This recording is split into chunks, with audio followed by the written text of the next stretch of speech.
Assalamualaikum warahmatullahi wabarakatuh. Alhamdulillah sekarang kita sudah berada di Pondok Pesantren Al-Kinanah Jambi. Hari ini kita akan membahas sedikit tentang Pondok Pesantren Al-Kinanah bersama dengan Ustadz kita nanti. Terima kasih, ikuti kami selanjutnya.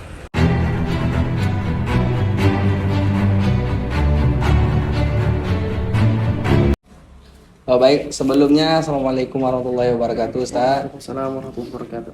Perkenalkan, nama saya Faisal Ustaz. Kami dari Prodi Jurnalistik Islam Fakultas Dakwah UIN Sultan Taha Saifuddin Jambi Ustaz.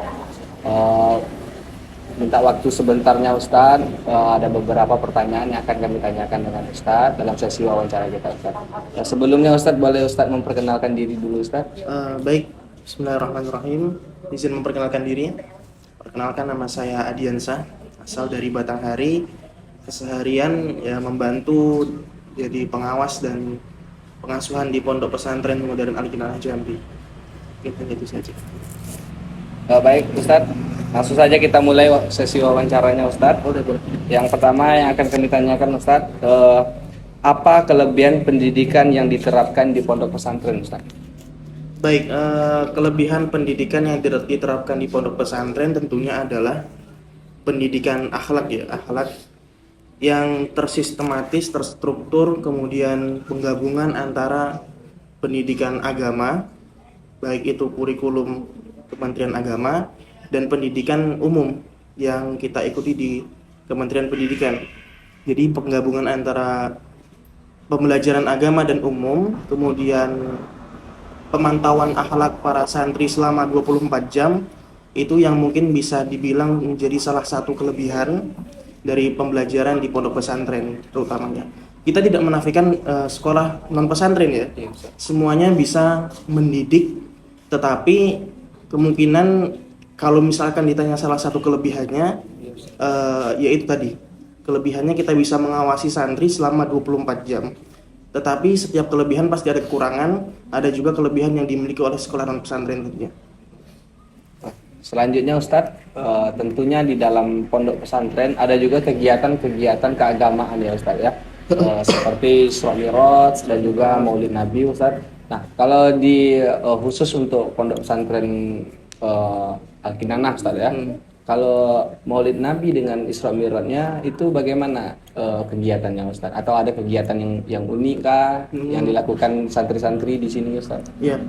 Kalau untuk kegiatan Isra Mi'raj dan Maulid Nabi, biasanya para santri diadakan atau mengadakan ya, terutama khususnya para asatiznya mengundang salah satu ustadz, baik itu ustadz yang berada di pondok khususnya biasanya, untuk mengadakan kuliah umum atau tablik bersama seluruh santri tentang misalkan Maulid Nabi ya, bagaimana tentang kehidupan Nabi, sejarah Nabi dan sebagainya. Kalau Isra Mi'raj ya tentang bagaimana peristiwa Isra Mi'raj tersebut. Tetapi selain itu juga ada kegiatan-kegiatan penunjang yang lainnya, seperti diadakannya lomba khusus Isra Mi'raj seperti kebersihan kamar, hafalan-hafalan ependek dan sebagainya. Jadi seperti itu, kurang lebihnya seperti itu. Ya Ustaz. Baik Ustaz. Sekarang kan kita akan menghadapi bulan Arafah ya, atau Zulhijjah ya Ustaz ya. Ya, yang tentunya ada di sana Hari Raya Idul Adha Ustaz ya, atau Hari Raya Kurban. Nah, kalau di sini adakah pengorbanan atau pemotongan hewan kurban di dalam pondok pesantren Ustaz? Alhamdulillah, selama berdirinya pondok ini kita terus melaksanakan pemotongan kurban. Diawali dengan sholat id berjamaah dengan para asatiz dan asatizah dan seluruh santriwan dan santriwati di lapangan pondok, kemudian dilanjutkan dengan acara pemotongan hewan kurban. Ya. Kemudian setelah itu para asatiz dan santri-santri yang sudah senior mungkin dan itu membantu untuk memotong-motong daging, kemudian ada kru dapurnya untuk membantu memasak. Kemudian nanti bisa disajikan kepada seluruh santri pada waktu makan siang atau makan sore. Gitu. Nah, kalau misal hewan kurbannya Ustadz, biasanya itu dibagikan hanya untuk satu kita dan atau ke luar juga dibagikan ke masyarakat di sekitar atau ke fakir-fakir. Apakah dibagikan juga Ustadz atau hanya di lingkup pesantren saja Ustadz? Kalau untuk tahun-tahun lalu saya kurang mengetahui ya. Iya. Kalau untuk tahun-tahun, karena saya juga baru masuk di sini. Kalau untuk tahun ini kemungkinan juga saya tidak mengetahui apakah akan dibagikan ke orang luar. Tapi yang pastinya untuk yang lebih diutamakan adalah untuk santri, untuk penyimpanan daging beberapa hari ke depan untuk makan santri dan lain sebagainya. Jadi untuk apakah dia bagikan kepada masyarakat sekitar dan lain sebagainya itu wallahu a'lam, saya belum tahu. Iya. Nah, apanya Ustadz untuk hewan kurbannya itu mohon maaf Ustadz ya, kalau bisa dijawab Ustadz, dananya itu dari mana ya Ustadz? Apakah dari santri atau adakah orang yang menyumbang hewan kurban tersebut atau gimana Ustadz? Sistem kurbannya itu salah satu yang saya ketahui ya, itu adalah bagi yang mau bertabarruk atau yang mau iuran, Ya. pondok memfasilitasi.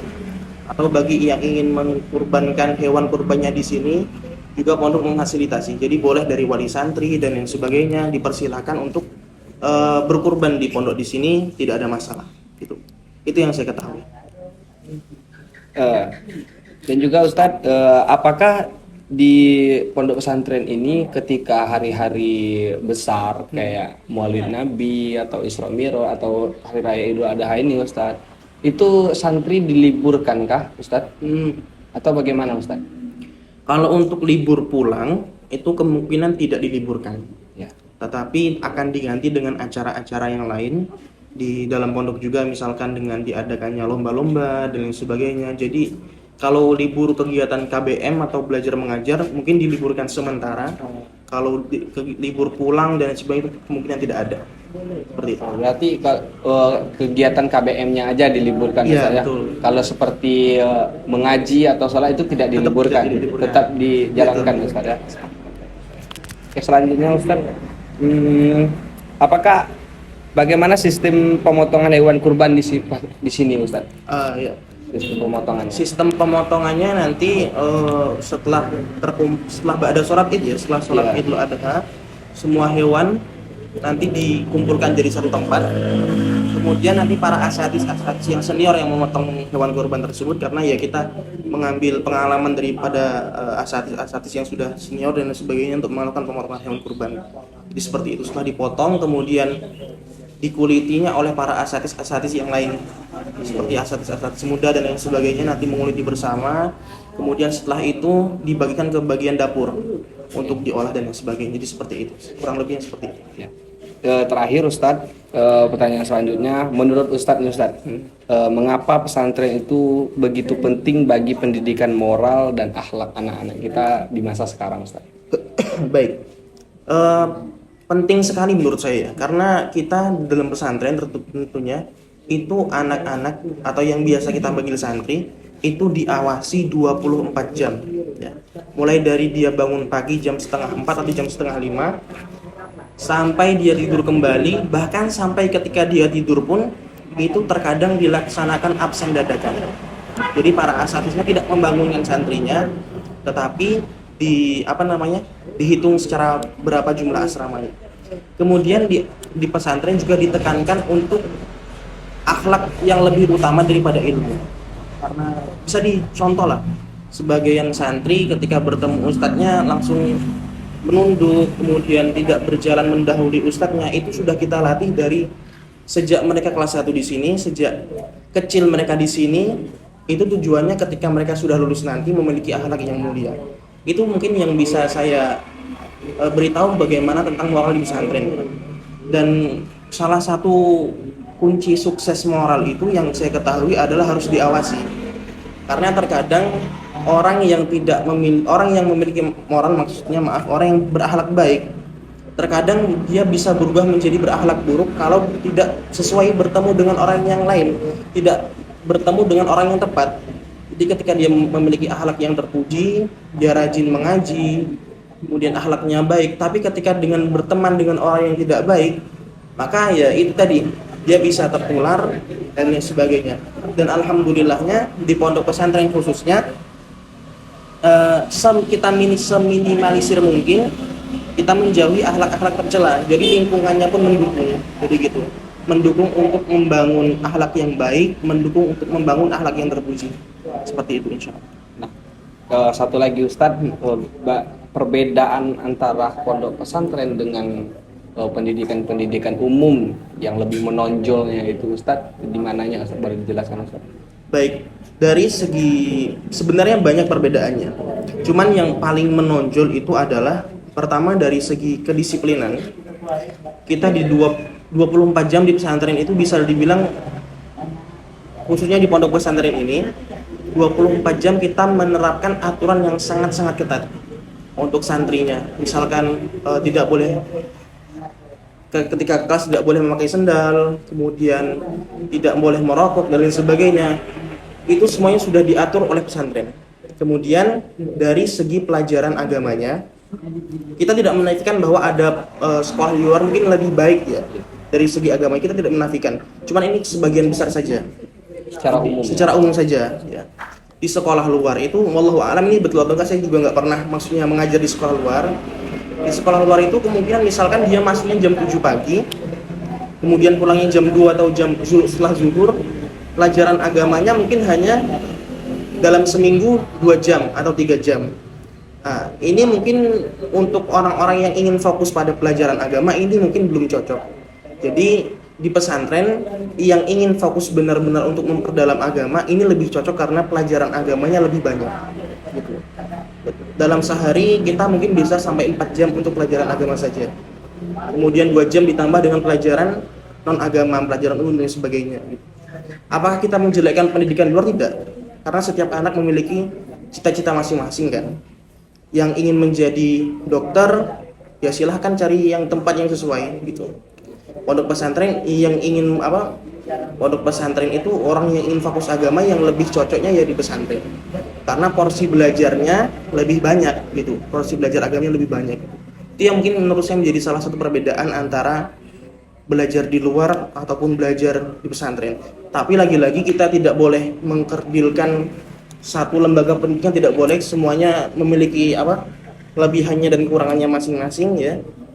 Jadi ya itu tadi salah satu perbedaannya saja insyaallah. Alhamdulillah Ustadz, terima kasih Ustadz atas ilmunya. Kami terima kasih banyak atas ilmunya Ustadz, atas waktunya Ustadz. Baik, cukup sekian sesi wawancara kita hari ini Ustadz. Kami akhiri. Wassalamualaikum warahmatullahi wabarakatuh. Waalaikumsalam warahmatullahi wabarakatuh. Pondok Pesantren Modern Al-Kinanah yang berlokasi di Jalan Sumberrejo, Simpang BBI, RT 28, Kelurahan Mayang, Kecamatan Alam Barajo. Pondok Pesantren Al-Kinanah diresmikan pada tanggal 11 bulan Mei tahun 2018. Pengurus Pondok Pesantren Al-Kinanah yakni adalah Haji Husin Abdul Wahab, LC, MA, PhD.